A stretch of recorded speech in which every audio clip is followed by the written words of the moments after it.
What made you convert to Islam? So this is my mom, and she converted when I was really young, and I kind of just like did it with her.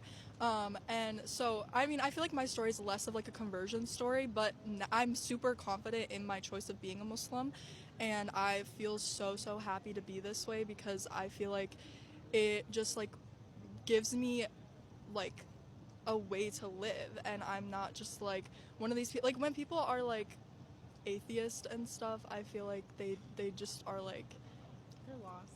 Yeah, no, they're I agree. I don't lost. like atheism either. All of our family is Christian. So, like, Yeah. my parents are Yeah. Christian. I want to get like a clear response because I want to make a documentary and we haven't really spoken to any woman who have converted to Islam. So I'd like to ask you like, why did you convert to Islam? Why did I convert to Islam? Okay, like, you want my actual story? Yeah. All right.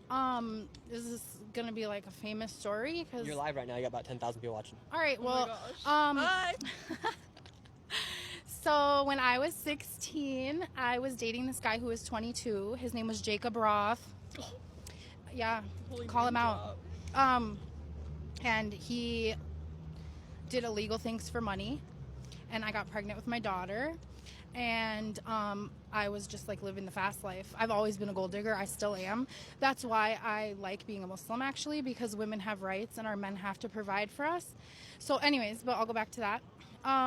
He ended up going to prison, and I was kind of just like on my own. Like, how am I going to pay the bills? I don't want to work for money.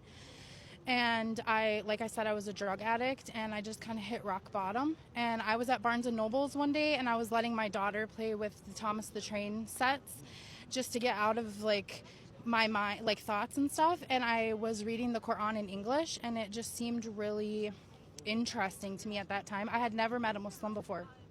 I put it back on the shelf, and I went back about my life, went home, got high, like lived my life.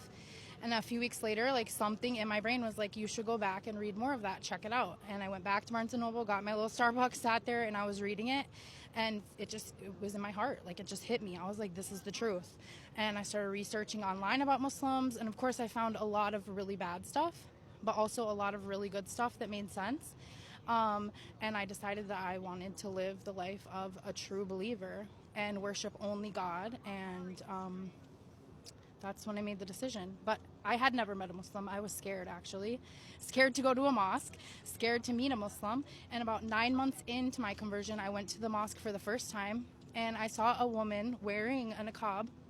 My heart started pounding, and I was like sweating and shaking, and I wanted to leave the mosque because I was like, this lady's gonna kill everybody in here. I stayed, I listened to the message, and it was so peaceful, and I realized that like these are real people and they're good people. And it just brought me peace. And since that day, that was 2011. I've been Muslim since 2011. Yeah.